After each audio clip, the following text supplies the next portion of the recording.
let's get started with our meeting so that we can get finished with our meeting and continue on with fellowship.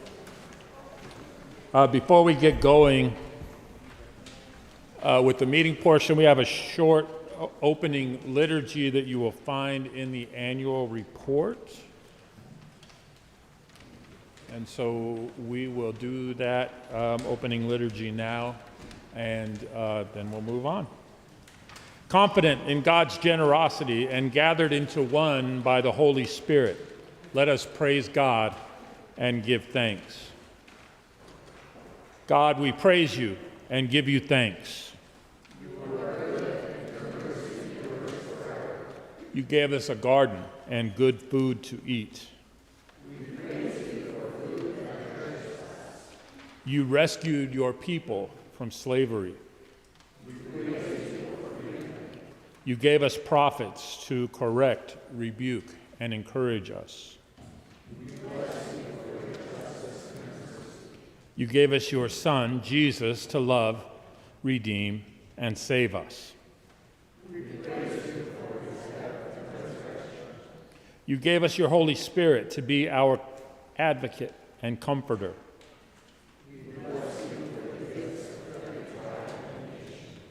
Strengthen your church with every spiritual gift.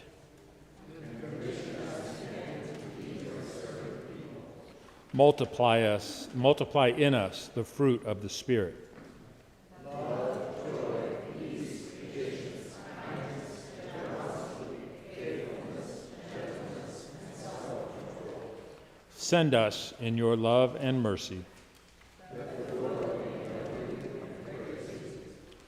And we will join together in Now Thank We All Our God.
Let us pray.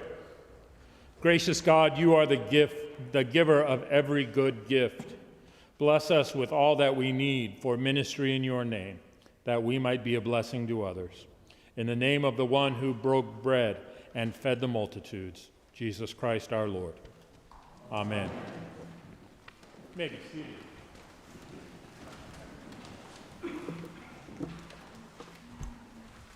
Good afternoon, everyone. Thank you so much for attending our annual meeting.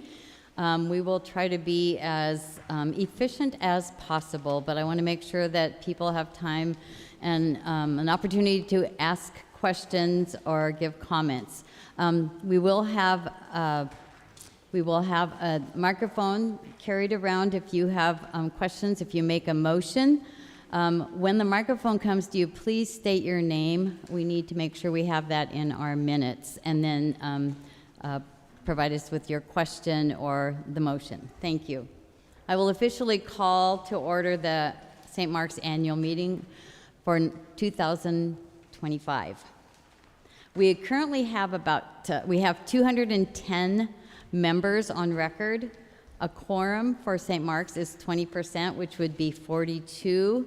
And as of the moment when I came up and sat down, we had 55 people signed in. We may have more than that now, but we have more than a quorum, so we are good to go.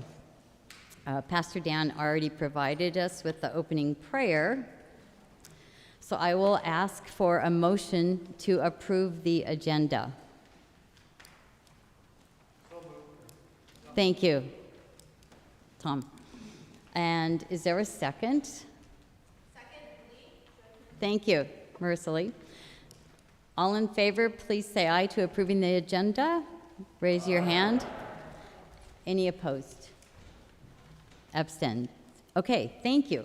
We have an agenda. You will find on your agenda a St. Mark's mission statement, and I ask you all to read it together. St. Mark's is a growing Christian community rooted in tradition and open to new expressions. Responding to God's compassionate love, we reach out in service to the community and the world. With openness of heart and spirit, we welcome all. And I invite Margaret McLean, who is from our racial equity team, to read to us the land acknowledgement. Thanks, Margaret.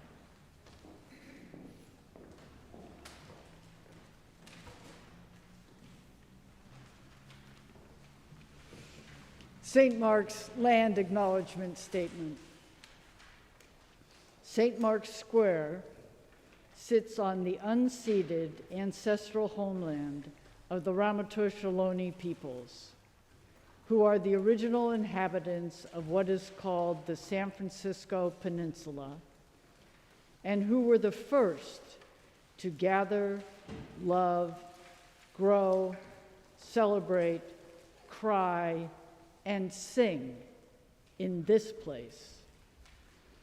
With God's help, we strive to grow toward right relationships with Indigenous people and the earth.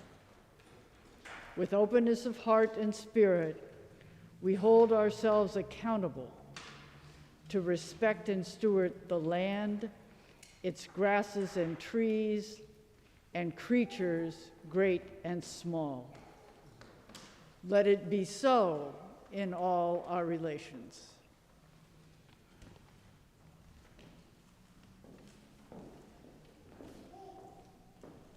Thank you, Margaret. Included in your booklet are a number of reports from staff, council report, and from all of the ministries that submitted reports. So I encourage you to take time this afternoon when you're relaxing and read those reports. There's a lot of information in those reports, and I think it's important that it gives you a better understanding of everything that's going on here at St. Mark's, which is pretty remarkable when you see all the different groups we have. My remarks are also included in the annual report, and I just wanted to highlight a few things. I've listed our council members, and I would like the council members who are present today to please stand up and be acknowledged. Brandon, Lindsay, Randy Sheever, who is not here.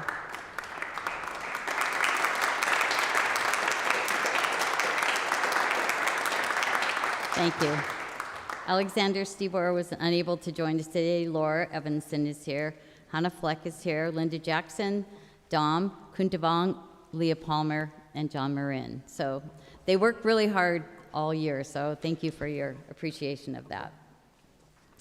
I did list in my report most of what council accomplished this year. It was a very busy year, as you know. We have a new pastor. We celebrate 175 years. So it was a very, very busy year.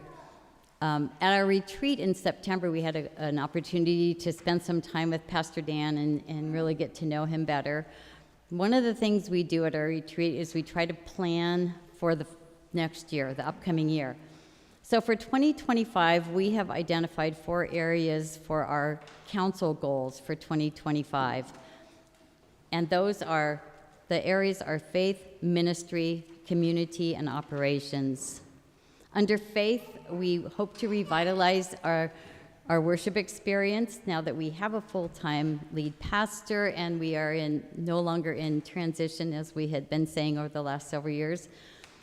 We wanted to spend some time, and we had a couple adult forums. We really appreciate all the input that we have. There have been no decisions made, and there won't be for some time, but council will revisit this conversation probably again in March. So we're taking our time, and we're welcoming all the input that we can get on how we might revitalize our worship here.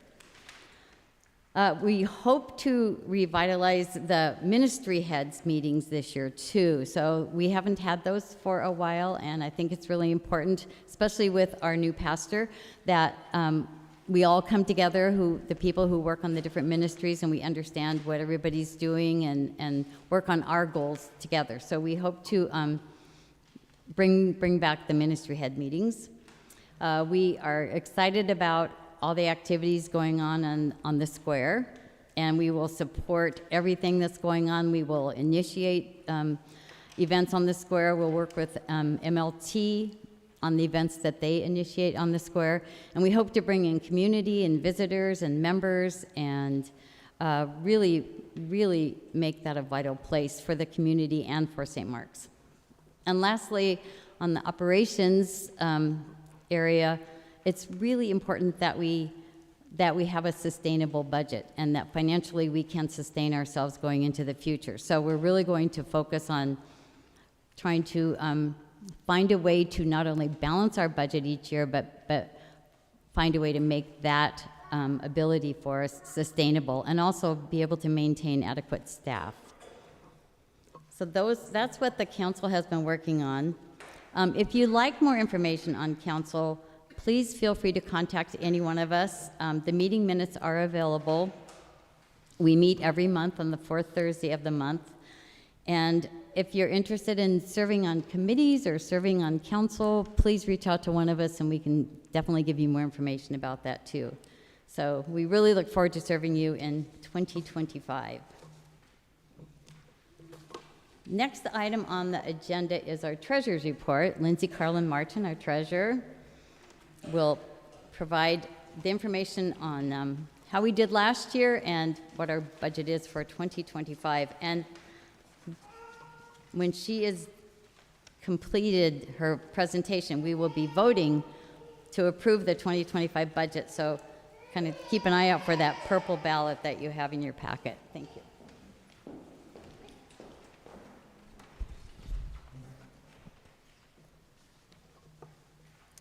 Hello, everyone. So as Becky said, I am here to share our 2024 results as well as our 2025 budget.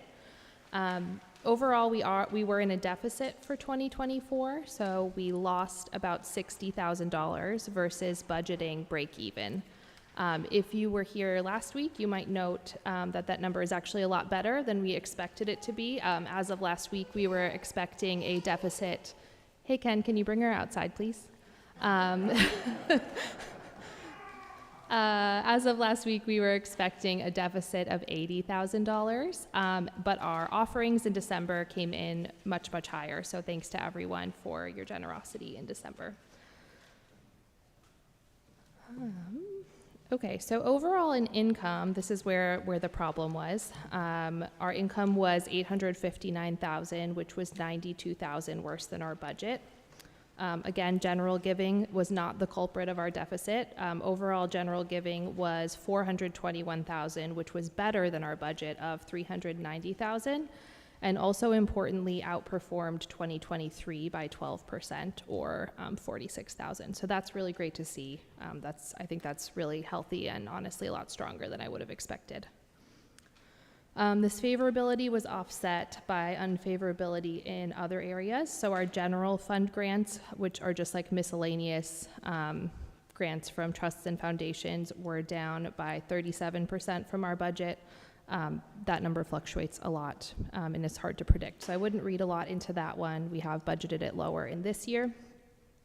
The largest impact and what we need to work on or figure out is our events revenue. So events revenue was $88,000 worse than our budget. And we did have the events coordinator role open most of last year. So I know Trevor has been working tirelessly, and we have a new events coordinator, or I'm not sure exactly what the title is now, but we have someone in that role, and that is the biggest thing that we can work on in our 2025 budget. Total expenses were $923,000 or $22K better than budget. General expenses were worse than budget by $26,000. This was a bunch of little things, and also a $14,000 overage in call committee expenses, just because our call committee process went on longer than we'd planned. This was more than offset by lower salaries of $58,000 due to the staffing vacancies. So, as I said, overall, we were -60 versus our budget of roughly flat or -1. So in 2025, we are overall still in a budget. It's really hard to close a $60,000 deficit in 1 year without making significant staffing or operational cuts. And the council's view was, while it's super important to us to run a balanced budget, we didn't want to make any really dramatic cuts as we're just kind of exiting this time of transition. We are still seeing positive signs. We're super encouraged by the increase in offerings.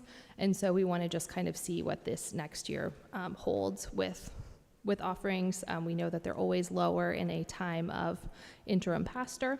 So want to see what offerings do this year, and then want to see what we can do with events revenue, which I'll speak to in more detail.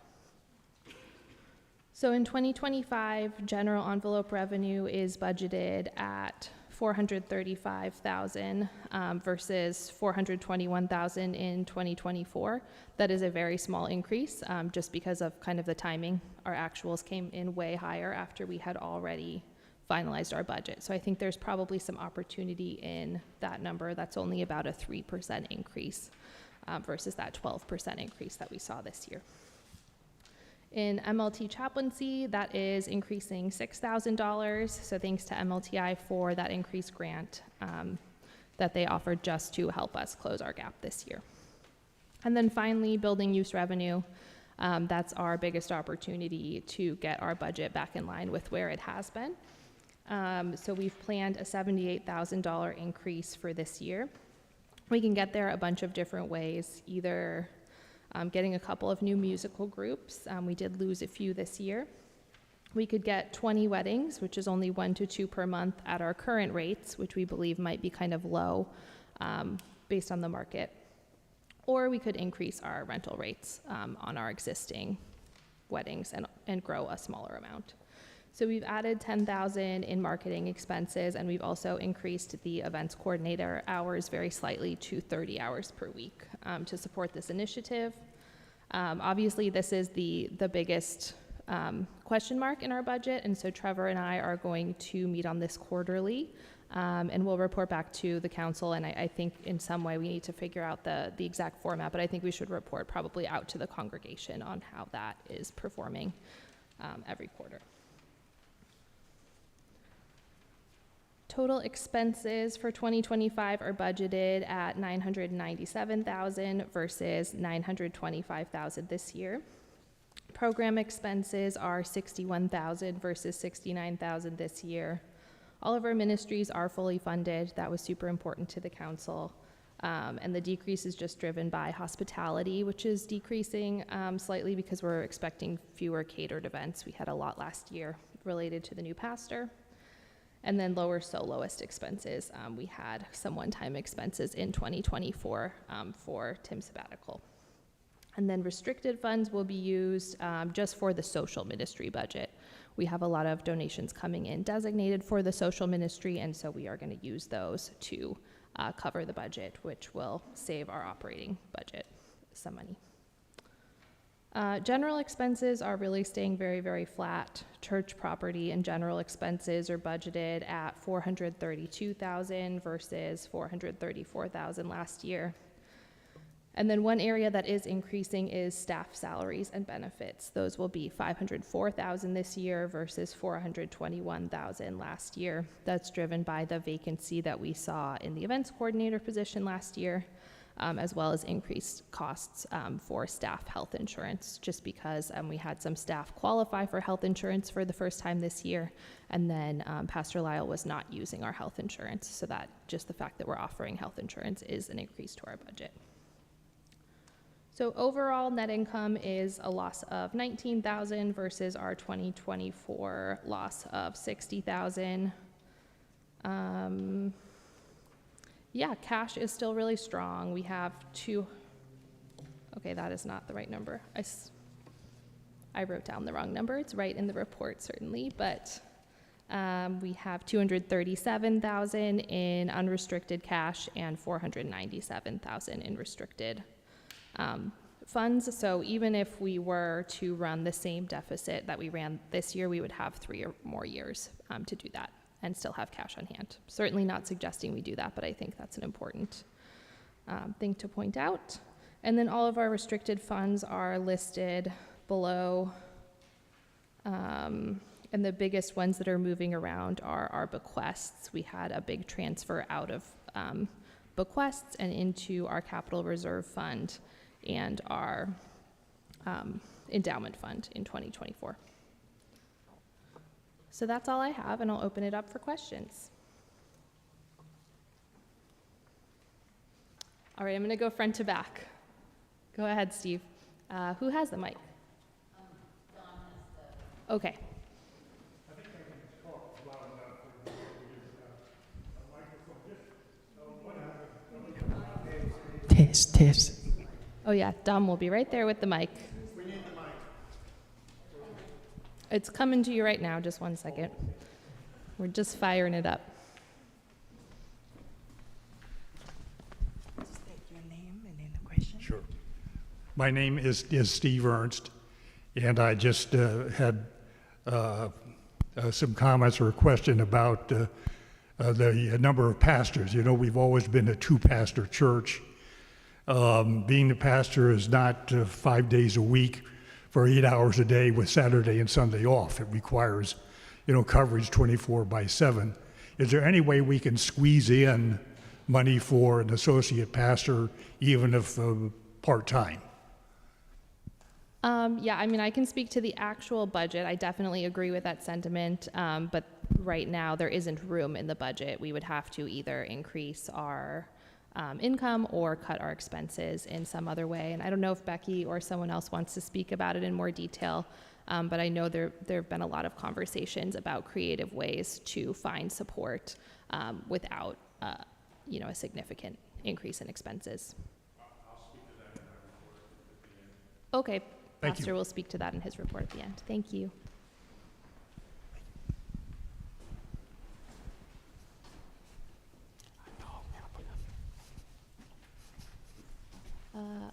All right, Diana. Oh, we have 2 mics. I see. Okay. Hi, my name is Diana Gomez. I have a lot of friends who are musicians and who belong to organizations. There's a great respect out there in the musical community for this church as a concert venue.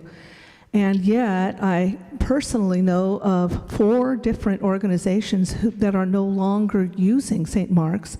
And I don't know what the backstory is on all of it, but a lot of the quotations are the price has gone up too high. I just wonder if there have been exit interviews for the organizations that have left, number one.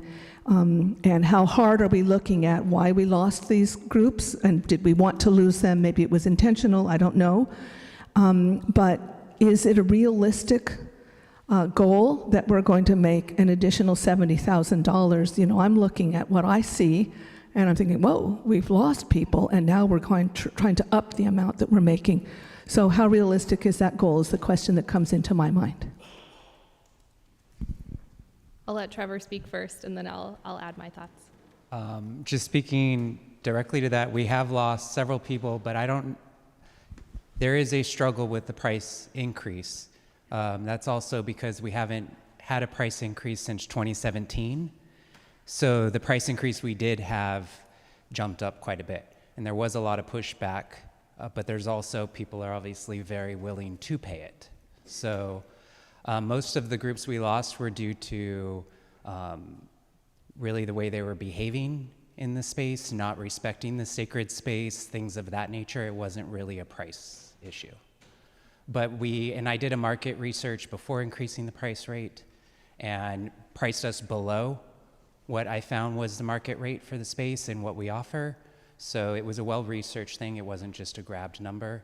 But we are looking into everything right now as we are restructuring moving forward on how to maximize the revenue in it. Thank you, Trevor. You're welcome. Yeah, I think from my perspective, I don't know as much about the concert side, but I think what I've heard is there is more room in the wedding pricing as opposed to the concert pricing. We also have one price all year round, so we were considering if we could have different prices during peak times and off-peak times. I do think it's very realistic to get that $70,000. We have never had any advertising budget. We achieved the number we achieved with no one in the role for the last year. So frankly, if we cannot increase by $70,000, we probably don't want to be spending $50,000 for this role going forward, or we need to really rethink what we're doing.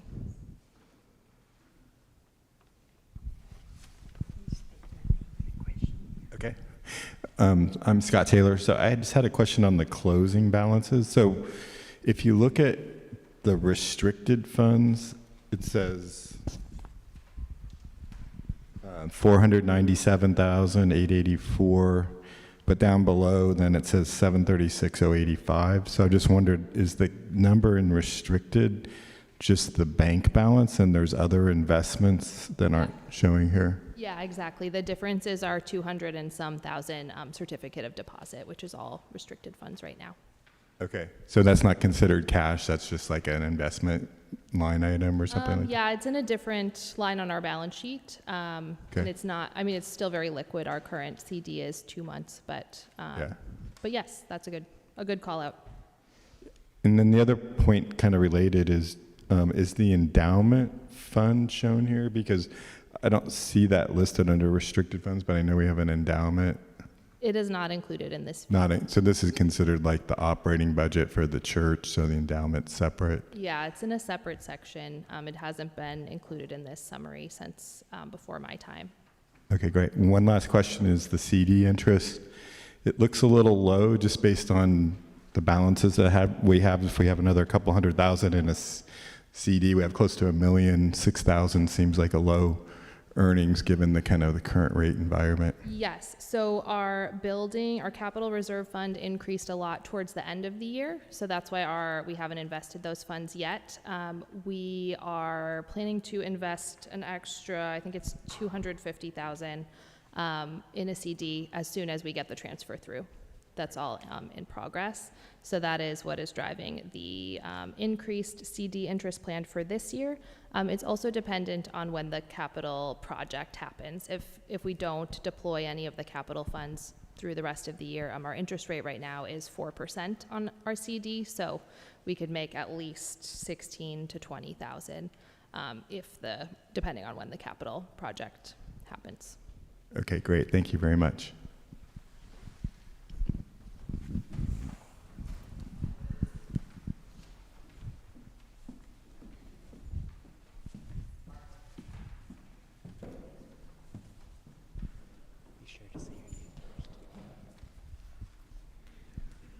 Margaret McLean, just to follow up on Scott's question about the endowment. The bylaws state that we are to hear the endowment balance every year, so that has often occurred at the annual meeting. I just want to flag that going forward, that the congregation is expecting a report from the endowment in terms of both income, outgo, and current balance. That's one. My second comment is I am very troubled by a negative budget. And I want to flag that and see if you can assuage my profound discomfort with going into the year with a $20,000 deficit, following on the heels of a $60,000 deficit. And, I'm a hopeful person, and I hope we get more weddings, and I hope we get more events, and I hope everybody digs deep in their pockets and gives us more money every Sunday. But as my mother used to say, if wishes were horses, beggars would ride. And I am deeply concerned about this. No question there other than to ask you for some, something. Yes, so on the first point, I don't have my report in front of me. Can I see your report? I just wanted to check what's in the endowment section. But we can certainly add a line on the endowment in here going forward. But I know at least the outgoing grants are in here. But we can add it as a cash balance also. I agree, I don't like a negative budget, but frankly, there's no way to close the $20,000 gap without making staff changes. And so I don't have a proposal of how to close that gap, and I think it would be a little bit hasty to make staff changes at this point, as we haven't even had a full year with our new pastor. So that's my view. I don't know if Becky or anyone else. Scott, can you bring the microphone back to Scott? Please raise your hand. Oh, sorry. So this is not like a long-term solution, but sometimes a nonprofit like this will go into our restricted funds and try and take some money to go to unrestricted to balance the budget. It's like a short-term fix. So I don't know if we have any funds that we could use from restricted that would help our operating budget, but that could help the issue that Margaret brought up of trying to balance the budget. Yeah, we did look into that.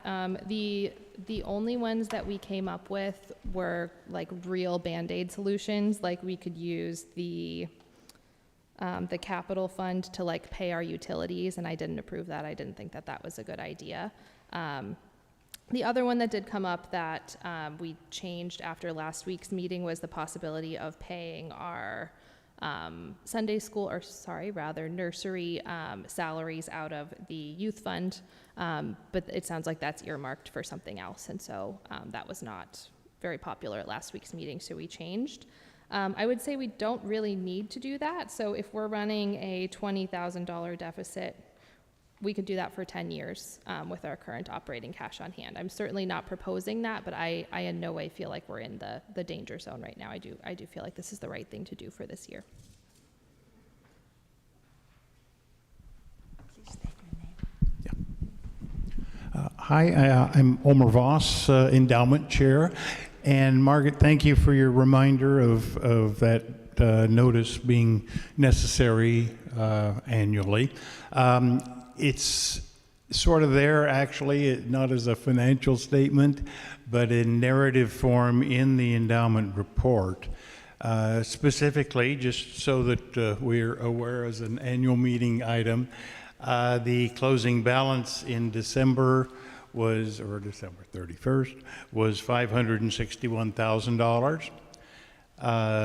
The outflow technically was $18,000 in grants that were made. That was 11 grants. That was a record. And as you know, earlier in the year, we announced what the amount of grants was that was approved.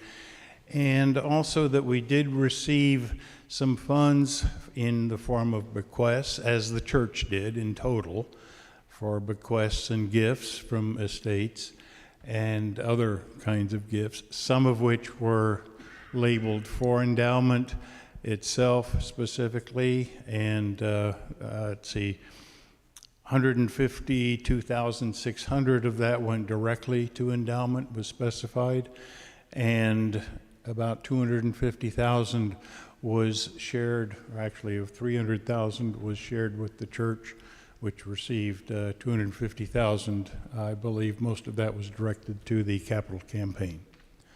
Anyhow, so that's the non-financial statement format for the endowment committee. Thank you, Margaret.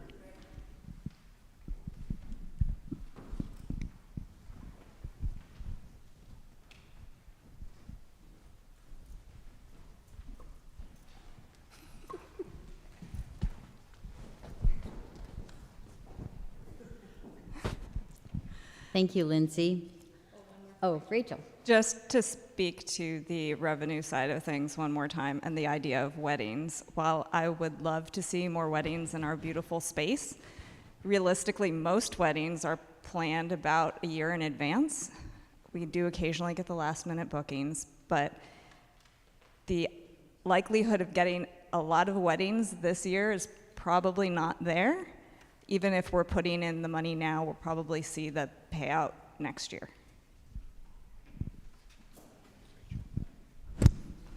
Thank you. There's one more. Diana.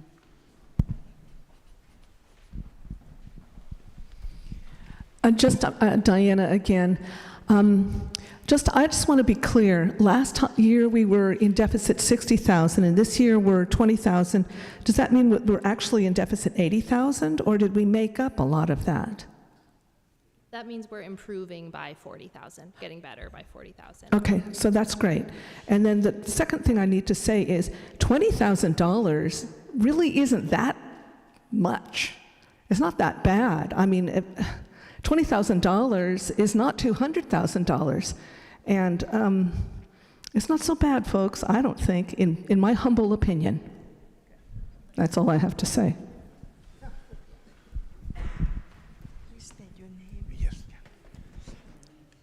Kemp Segerhammer. I was wondering, I'm looking here on the 25 budget and expenses. I don't see reference to the apportionment, Synod apportionment, and the giving to ELCA and so on, which typically is at 10%, but where does it appear? Yes, Or am it I is looking at- still at 10%. It is in my narrative write-up, the exact amount, and in this summary, it's within ministries expense. Okay, thank you. Just one more idea on balancing the budget is the Synod has a lot of different funds out there that may be helpful to some of the activities of St. Mark. So at some point, if someone wants to talk to me about what are the restricted funds at the Synod, that could be another source of money. So feel free to contact me if you have questions. Great, thank you. Kemp. This is Soco, Colorado. And I was, in the annual budget, there was a recommendation for increased grant writing because there was a 30% reduction this year over last. I wanted to know what was that due to, the reduction, and what kinds of things do we need to ask for in our grant writing? I think you're speaking to the general fund grants and how that declined from declined 36,000. That line always goes up and down. I don't think it's usually things that we even request, but I can get more details. I don't have the detail on the individual grants. A lot of them are confidential. I don't think they're confidential for me necessarily, but I don't have that exact breakout. I know we had a great year in that line item in 2023, and so we planned 2024 based on that, and then we probably just didn't get one of the grants that had happened the year before. Yes, the biggest item is the MLT grant, and that is not. Is that still 100,000? I believe the amount in this is 80,000, but that is not what's driving this year. That is not what is driving the variance to budget. It's exactly what we budgeted it at.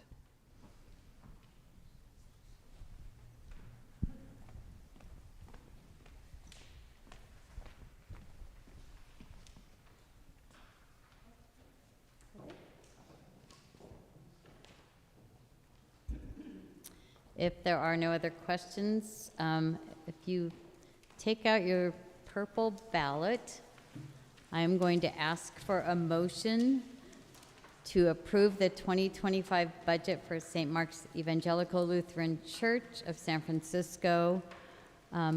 May I have a motion for that, please? Diane? Great, thank you. Is there a second?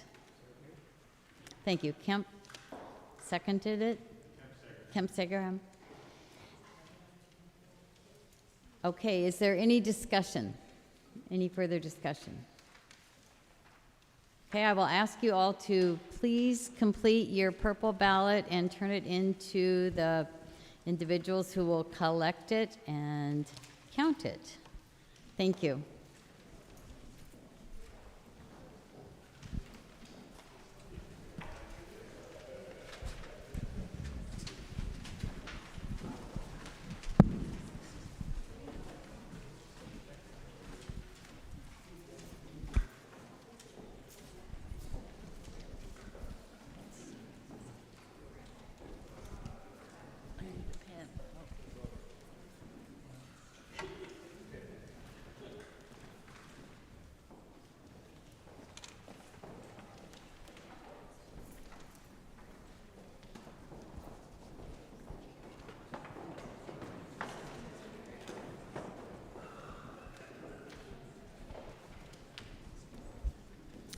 All right, while those ballots are being counted, I am going to ask Jeremy McLean, chair of our capital campaign, to come up and give us the capital campaign report. Thank you, Jeremy.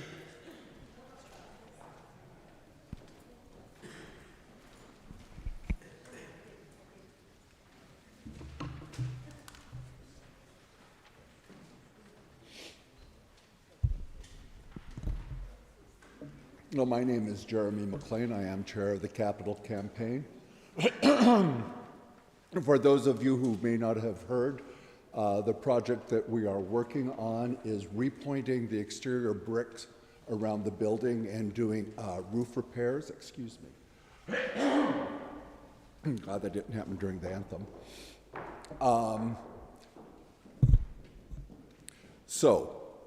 We started the capital campaign. We started a 3-year capital campaign last year. We had some early donations in 2023, but the campaign itself started in 2024. Before I go any farther, before I forget, I would like to thank the committee members, Tim Bowen, Ed Chitty, Linda Jackson, Gary Schilling, Pastor Dan, and then John Clark and Donna Lund from the James Company, who have been instrumental in getting our capital campaign rolling. I come to you with some really good news. A couple of caveats on that good news and a challenge. We had to change our strategy for this capital campaign. In the past, we were able to take out bridge loans to continue paying contractors while we did the fundraising. With interest rates being what they are, it was not tenable to try to do that for even a relatively low amount. So we went back to the architectural firm that we're working with, ARG Conservation Services, and asked them to refresh the estimate. We had been working from an estimate from a property condition assessment that was dated in 2020. And when it became clear that we really needed some more precise numbers, ARG took a look at that. We asked them to look at it as one big project, scaffolding the entire building, or breaking it into pieces and scaffolding one side or one elevation of the building at a time. The first excellent news is that the price for the entire building went down $1,300,000 less. That is because, yes. The reason being, the property condition assessment was written not by somebody who was planning on doing the work, but rather somebody who was saying, looking at other jobs that are similar to this, we suggest having this amount of money to do it. So they were working at a very high level at the property condition assessment. With this estimate, we got down to nuts and bolts on the estimates. To go around the building rather than doing it all in one stage, it basically adds 1% to the cost. So that is also rather reasonable. And what that basically is taking the scaffolding down, taking it over to the next section, putting it up again, rather than having scaffolding around the building. Something to keep in mind is we pay rent on the scaffolding whether we're using it or not. So it's kind of a good idea to only put up scaffolding that you really need. So we now have the information to start breaking this into smaller pieces that we can afford without taking out any loans, and that we can afford without dipping into the capital reserves more than what has been designated as income from the capital campaign. So that's good, and we can start work this year if council chooses to do that. That's where my caveats are going to be coming in just a bit. So if we do just one side of the building, we've got the cash right now to do that. I am taking a more aggressive stance and saying, let's try to get 3 sides of the building done. We can do that if, and here's where the caveats come in, everybody gives their pledge the same as they did last year. Last year we had 97% performance. In other words, of the money that was pledged to receive in 2024, we received 97% of that. That is very good. We will also need a couple of grants that we're in the process of reviewing. We stand in good stead for that. So we're going to be issuing what's called RFPs, request for proposal, to a set of contractors to get competing bids. And from those bids, then the capital campaign committee will form a plan on how we spend the money that we have and that we expect to get. So the challenge, in case you hadn't already heard, you might guess the challenge, is if you are in a position to give your donation to the capital campaign early, it would really help us. That way we know that we've got the money in the bank. We're not saying, well, in the past we have received this much and crossing our fingers and toes that we will get that. Cash on the barrel is always best. I've given you my aggressive plan. It is also conceivable that we will do only 2 sides of the building. With all of the plans that I'm talking about, included in that is a 20% contingency, because when you open up walls or you start working, you never know what you're going to find. Believe me, the people where I live now can give you song and verse on that. So that contingency is fully funded. Again, it's not, well, we know we may need this money, we'll find it when we need it. We've got it. The other thing that we've got, and that my budgeting pays up front, is the 10% tithe. St. Mark's has a history of whenever we have a capital campaign, tithing 10% of whatever we raise to community organizations. So that money is already funded. The reason we may come down to only 2 sides of the building is A, if we get a late start, we have to worry about rainy weather, or if uncovering something that exceeds what we've set aside on contingency. You know, rather than proceeding on to the next stage, onto the next elevation, my proposal would be that we use the money to just do 2 walls and keep going. The final piece of good news is all of the money I'm talking about budgeting here is just from 2 years of the capital campaign. We have another 3rd year ahead of us. And for that year is when we will start building up the funds to do the 4th wall. The north wall is the most expensive. It has a higher quality brick because it's street facing. Also, it has unusual structures, unusual shapes, which have to be worked around. And there's actually a higher surface because the towers are there. So the scaffolding has to go up even higher.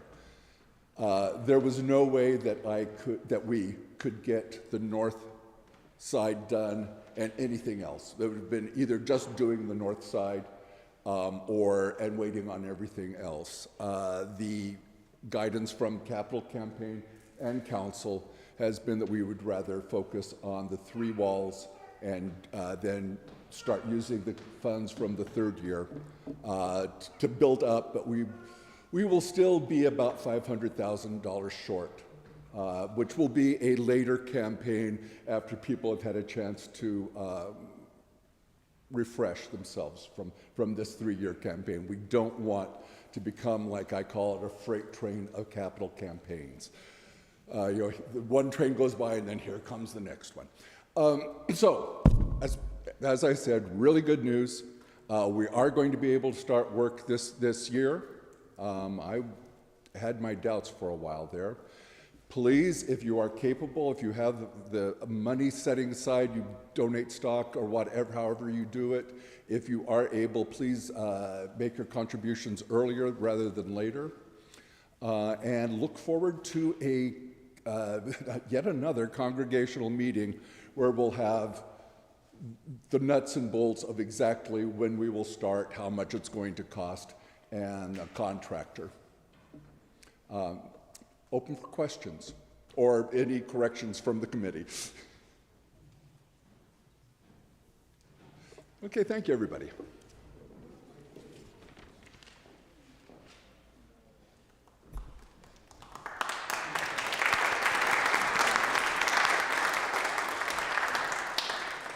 Thank you, Jeremy.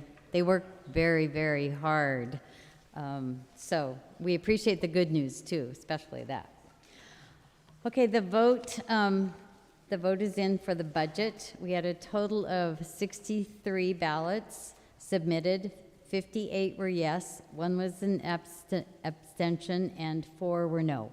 So we have an approved budget for 2025. And thanks again, Lindsay, for all your work on this.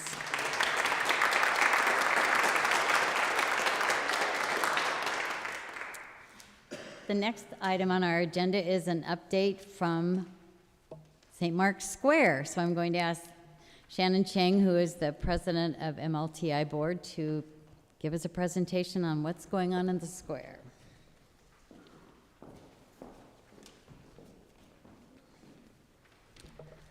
Good afternoon, everyone. As Becky mentioned, my name is Shannon Cheng. I'm the president of the board of St. Mark's Square. Just as a refresher, St. Mark's Square is a separate nonprofit from St. Mark's Lutheran Church, but we are a ministry of St. Mark's Lutheran Church. We are made up of a board of trustees who are all members of the congregation. If anyone on the board wants to raise their hand, you can see them around, sitting around. And also our overarching governance, so any big decisions about the square is made up by our overall corporation, which is the church council plus the board of trustees. So we're very enmeshed. We are a ministry of the church, even though we're our own separate nonprofit for budget, staff purposes.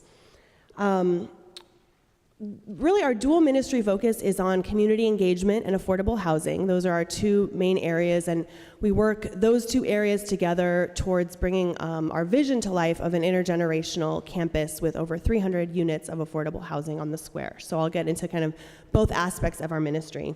But first, I want to thank Margaret for reading the land acknowledgement. The land acknowledgement was something that we partnered with the racial equity team on a couple years ago to develop the words of the acknowledgement.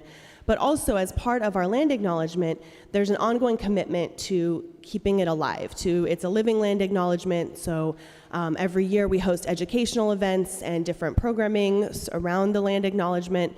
But also, there are different representations of it on the square. So if you know the All Creatures Great and Small mural on the ULC building, that's part of that overall land acknowledgement. And if you haven't read there's a sign there that talks about why the different animals and pollinators were chosen, so it's really great if you haven't seen the sign.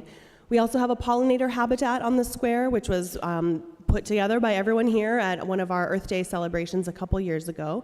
You may have heard us talk about an ethnobotany garden. That is something we're still planning to do, but we will likely do that after some construction on the square, some of our other developments, so that can be really thoughtfully incorporated into the landscape in conjunction with our local indigenous communities. There's a land acknowledgement, the full text, there's a sign in the narthex with also some artwork from the same mural artist, which ties it all together, and we're also working on an outdoor land acknowledgement sign that will have the text out there. So really, a lot of different ways you can see and experience the land acknowledgement while you're on the square. As I mentioned, part of what we do was in partnership with the racial equity team, we did a series of events a couple years ago after we worked on the land acknowledgement that were specific to Indigenous history, but what we've really expanded that over the past year to be representative of a lot of our different neighborhoods and neighbors in San Francisco. So we partnered with Racial Equity Team last year on a Black History Month series, which included speakers and films, Asian American, Native Hawaiian, Pacific Islander Month, which included speakers and an AAPI festival on the square. And also we had Aztec dancers come for Indigenous Peoples Month at the end of last year, which was a really celebratory event for those of you who were there. So the partnership with Racial Equity Team has been fantastic, and it's also, we've sort of adopted Margaret into our community engagement committee for all sorts of events, not just the educational, cultural ones. The other events we put on, the Circus on the Square is a really big one, really fun event. We've done it twice. And there's also a small world connection because the ringleader of that circus grew up in this church. Her mom used to be actually in my position as president of the MLTI board, so it all ties together. And we also do an interfaith holiday kickoff every year on December 1st. So we do a lot of fun events. We've recently opened up the Community Engagement Committee to council. We've invited someone from council to come sit on it just to be more kind of engaged in the way that we brainstorm and plan events. We have residents from the tower, other congregation members on the committee as well, but open to anyone else if you're interested, if you like event planning, if you want to help brainstorm or host some of the events, you can reach out to me or Tonry Hughes, our Director of Operations, who's here. So if you want to be on the committee, I will say I've sat on a lot of committees in my personal and professional and volunteer life. It's a very well-run committee. We do metrics of budget and volunteer and attendee feedback for every event, so we really want to work towards making these events really meaningful and engaging experience for everyone who visits the square. So our event ministry is a big part of what we do, and it ties in with our affordable housing ministry. So Martin Luther Tower has been here. They just celebrated their 60th anniversary last year. So they've really been a cornerstone of the square for a long time. And it's a service-enriched housing facility. So we offer services. We have a property manager over there. So if you ever have questions about living there or renting the guest suite, the property management team at the front desk over at MLT is where you would go. But we do events in conjunction. We do intergenerational events. The seniors help stuff the Easter eggs every year, which then the children help find on Easter morning. The seniors are really involved in the Interfaith Kickoff, for example. And we also have a partnership with Sacred Heart Cathedral across the street to do programming with the seniors. So the high school students and the seniors get together and do some work and kind of events on a regular basis, which is a really nice intergenerational connection. So we have also new developments in the works, which you may have heard about, and I will very briefly highlight them because we will be continuing to do regular updates as we've done in the past about what's happening with the developments. But in brief, on the parking lot behind us, the one that's kind of below, that will be Ella Rolf's Place, which will be 94 units of affordable housing for seniors ages 55 and above. So that will expand our age demographic a bit with our housing. We've made a lot of progress on that in the past couple years. We are fully entitled, which basically means the city has approved the use of that land for the purposes that we want to use it for, which is to build affordable housing. Our executive director and our board team really are working on, there's a lot of pieces involved in getting housing built in San Francisco, so our executive director has decades of experience in affordable housing, so he's really working with potential fundraisers, policymakers, boards of supervisors, everyone that we need to kind of help. We have about a $2 million funding gap on that building, and then we'll really be ready to go, which is great. And again, as I mentioned at the very beginning, all of our budget is separate from the church budget. So we have our own staff budget, all of that. So whenever we need to raise money, it's not on the back of anything that the church is doing. And we do our own kind of separate fundraising, and we support the church as much as we can in terms of funding as well. And also, another upcoming exciting development is Parcel 1, which is the ULC space. So that development is in the planning stages right now. It will include replacement auditorium and office space for the church, because that's really important space that the church uses, as well as 130, depending how you pencil it out, about 120 to 130 units of family housing, which is a really huge need in the city. So, and that will really bring, again, the intergenerational component to life with having families in that building. That's in the pre-development stages, so we're working on arranging our pre-development funding sources and our development partner, but we really are making progress on that as well. So I'm happy to answer any questions now or later, but also, as I said, we'll be doing regular updates throughout the year.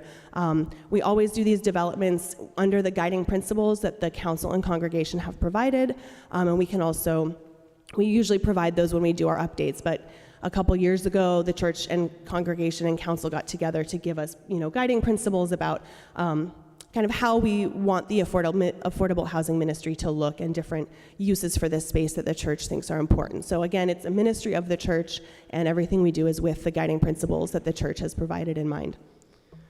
That's all, unless there are questions. That's all from me. Oh, there's one question.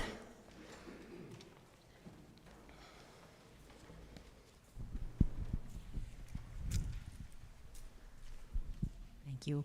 I'm Sharon Furiosi. When will the fence be completed, and what is the holdup? I've asked, I think, 4 individuals and gotten 4 separate answers, all disparate. Yeah, that's probably true, because I think it's because the answer is a moving target. It keeps changing. I probably have a different answer from the last one you heard, but I know we are, I think they're targeting March. I know they have the holdup has really been city permitting, and then it's a specific type of brick, I think, that they're needing to get color matched with the front of the church. So it is on track. The permits are all set now, and so it should be on track for the next couple months. But yeah, that fence you all see out front is a temporary fence that's going to be, it'll actually look pretty nice. It will be a brick, partly brick fence that will kind of tie in aesthetically with the church, and it will provide some additional security on the square during the night. So the idea is that it will be locked up during the night. Residents and, of course, people attending events will still have access, but they'll have keys, or we'll figure that out. But it will hopefully kind of keep some more security on the square at night, so people don't spend the night overnight on the square, which is something that happens quite often. Okay. Anything else? Okay. Thank you so much.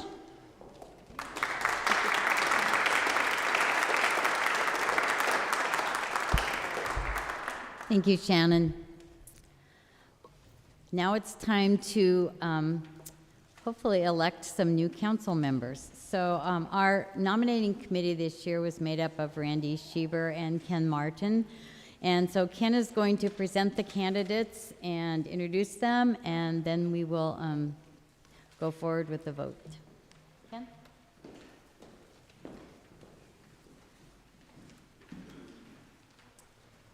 Good afternoon, everyone. So I'm Ken Martin. I'm representing the nominating committee. So just some quick background first on the process, then I'll introduce the candidates, and then I'll pass it back to Becky to entertain motions for floor nominations, discussion, and ultimately a vote.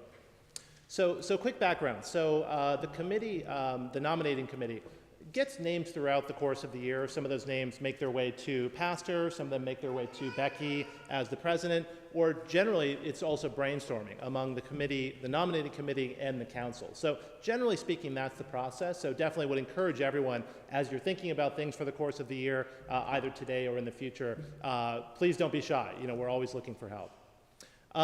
Also, I stepped down from council last year, so just some quick observations that informed how we thought about this process. So first of all, the council, I'll say my personal experience, there's an incredible amount of wisdom, experience. Every single person in council is involved in multiple different aspects of the church, so that's something that really jumped out to me as an outgoing member of council.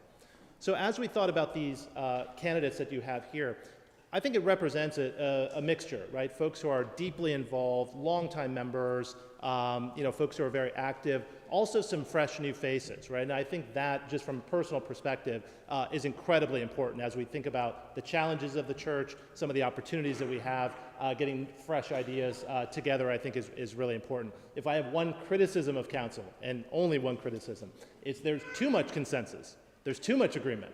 And I say that with a lot of admiration. I think there's room for different ideas and different opinions. So with that said, let me quickly introduce the names. I won't go through the bios because you have them printed there. So Lindsay Martin, who's the best nominee today. Seneca Moeller, Sarah McDaniel, Monty Scott, and Alexander Stibor. So with that, let me pass it to Becky to entertain a motion for floor nominees, and ultimately discussion and a vote. Thank you, Ken. Are there any nominations from the floor for council? It's a 3-year term. There you go. Sorry, he already served his term. We know who's going to be our youth member in about 15 years. So, okay. Is there any discussion or any questions? All right. Then with that, I will ask you to find your green ballot and vote for no more than 5 of the individuals that are listed there. And then turn your ballots into the council members who will collect them, and we will count the ballots. Thank you.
I just want to say, if you haven't had a chance to look at those bios, please look at the bios. I mean, these are impressive people. I was just telling Becky how impressed I was. And honestly, you read the bios of the people coming on council, I feel a little dumb. And then that wasn't helped when I was trying to use Becky's pen to mark my ballot and I couldn't figure out how to make, anyhow.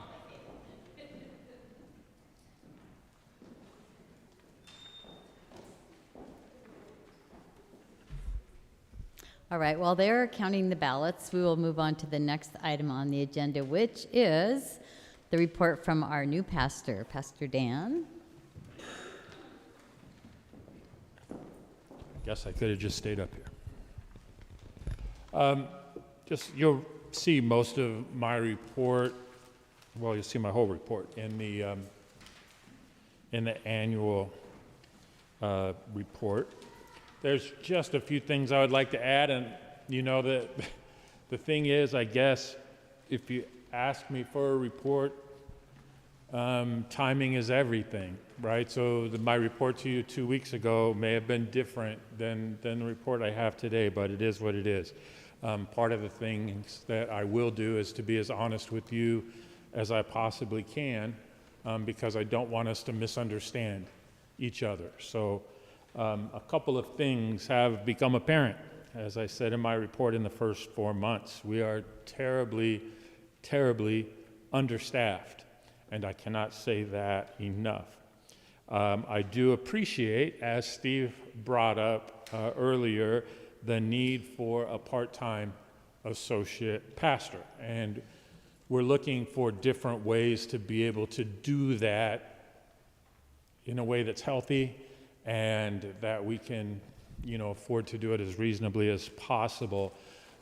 So that's something that we're working on, and I would guess if it was funded completely today, we're probably at least a year away from finding the right situation, if that makes sense. So, but it is something that I'm working on.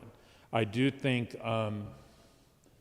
love him to death. I think Lyle put up some unreachable expectations. Just so everybody understands, Pastor Lyle was working 60 or 70 hours a week to get ready for me to be here. And that's not a reasonable expectation on a week in and week out. I mean, those weeks come, right? But that can't be the regular week. So I do appreciate the fact that people understand that we need another 20 hours maybe of an associate pastor, and definitely are working on some ways to figure that out. There's several things that are up in the air that any of those might come through. Here's what I don't think everybody understands. As badly as we need an part-time associate pastor, we need a full-time associate Trevor.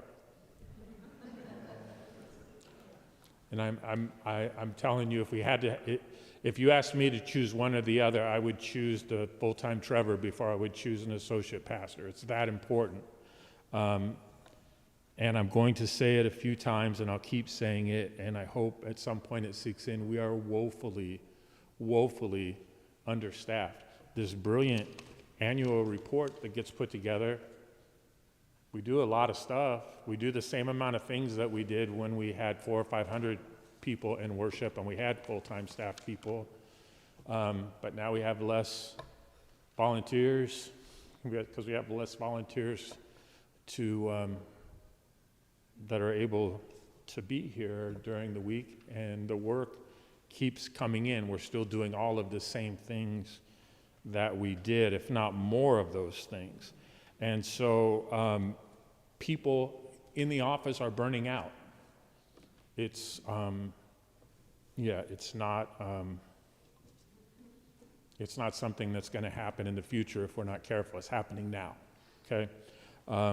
And as we struggle to keep up with the mountain of work that comes through the office, we field many calls from members of our congregation seeking help on different issues, and that's a great thing. Most of those requests are received and expressed in a way that's kind and reasonable. But far too often, those requests come with a large helping of anger and lashing out. And so I would say that too often your pastor and your director of operations are spoken to in the way that you might imagine somebody would speak to the person on the other end of the 800 number when your brand new dishwasher just got installed and it's flooding your kitchen, and you're just calling and yelling at whoever is the first person to pick up the phone.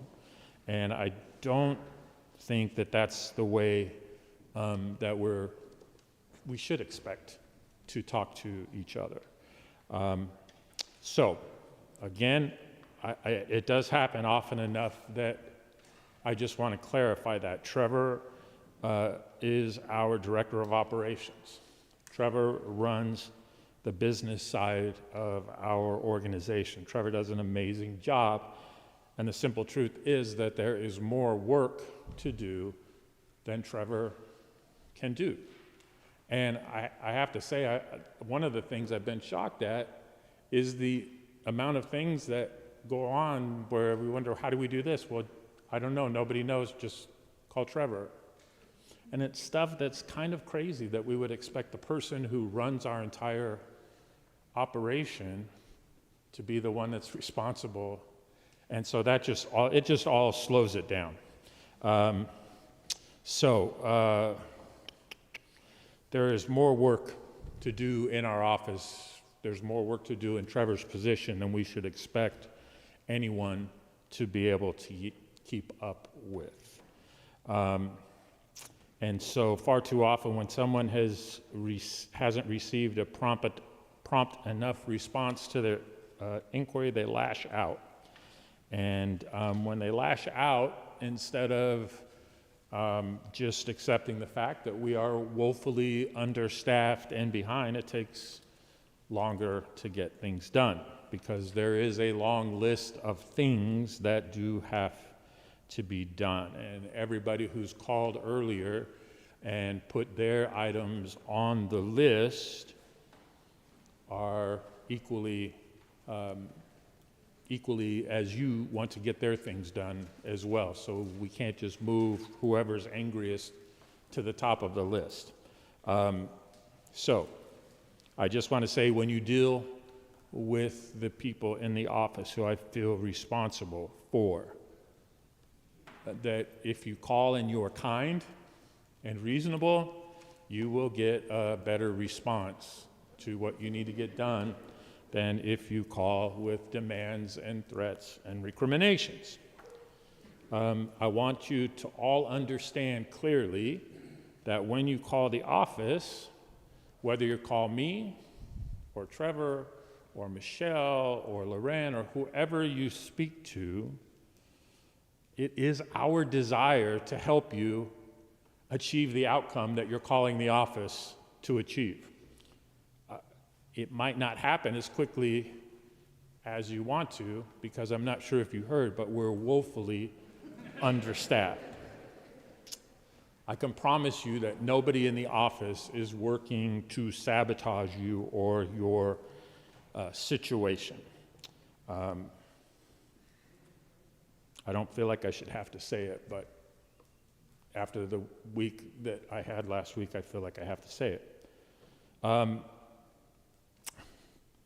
So to compound the issues with staffing, we're going through a difficult financial situation, and those two things don't exactly work together, right? I mean, we need money to be able to afford the staffing that we need, and we already don't have enough.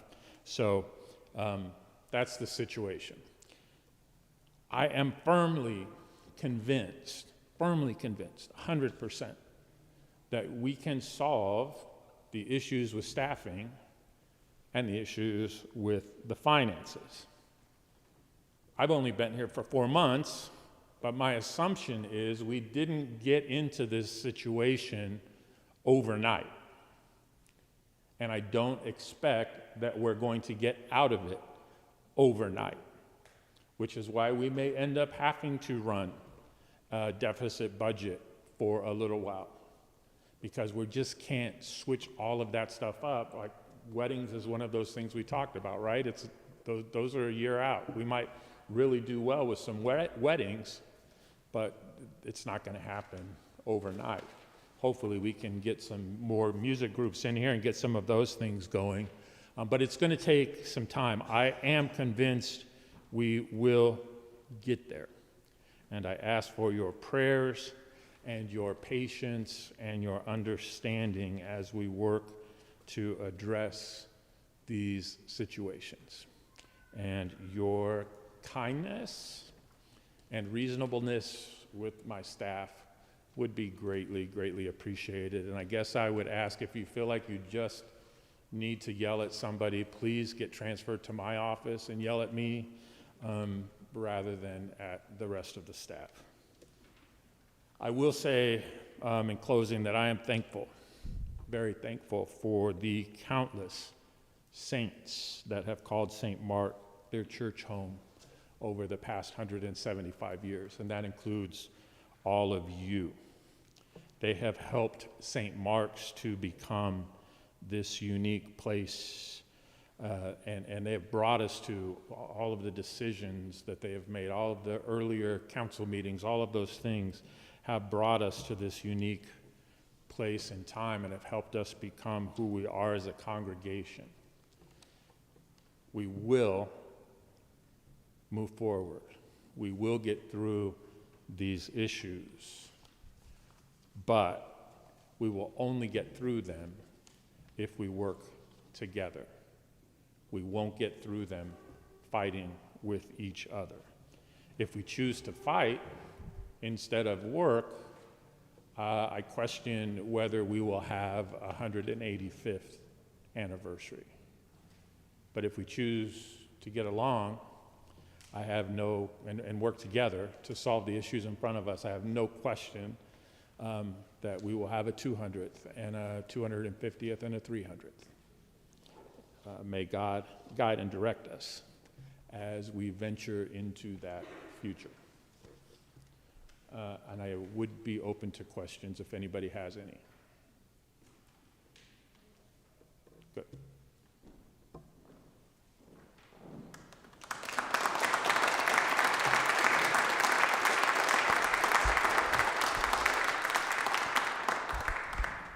Thank you, Pastor Dan, and thank you for your honesty. We really appreciate it.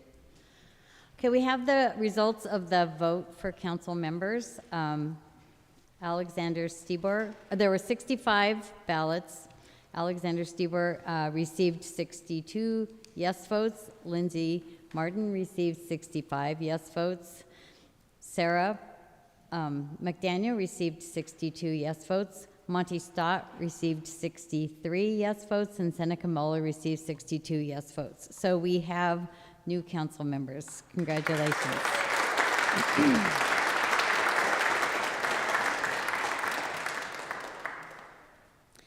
Is there any other business from the floor? Yes.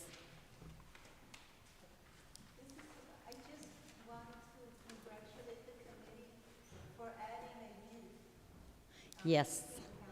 I just think that it's wonderful, and it's really going to build the youth ministry this year. I already said. Thank you. Yes, she just said how wonderful it is to have a youth member on the council. Seneca, can you Could stand up? Please? Thank Yay. you.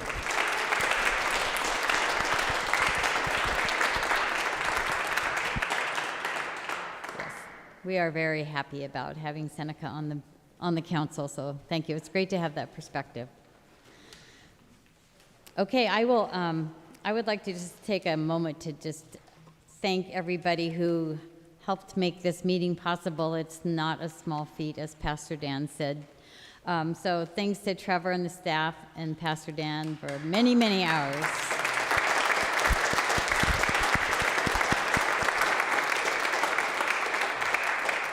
And a special thanks to Corey Schoolin, who put the booklet together and all the inserts and everything, and he worked really endlessly this week on that. And thanks to the presenters and to the council for all your help. So thank you all for attending. I will ask for a motion to adjourn. Okay, so move. Is there a second? There's got to be a second. Okay, all in favor of adjourning this meeting, please raise your hand. And we can go have coffee, but I am going to ask Pastor Dan to give us a closing prayer. So thank you all so much.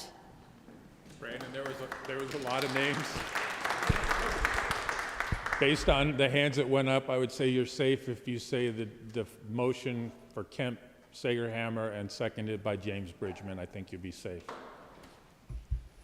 And so, yeah, let's pray. Before we pray, I have a tiny favor to ask Jamin and leave. Could I see you up here for just a second afterwards? Do you have just 30 seconds for me? Thank you very much. Let's pray.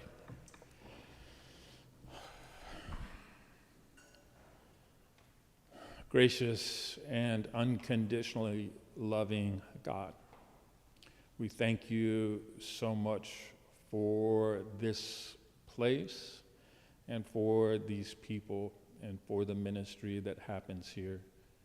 May we continue to move in ways that are pleasing in your sight and that are helpful in serving our community, and help to move us in the direction that your Spirit would move us. Help us to get home safely today, and grant us a safe and comfortable night's rest, that we might awaken refreshed and energized and ready to be about the good works you put in front of us to do next week. We ask all this in Jesus' name. Amen. Amen.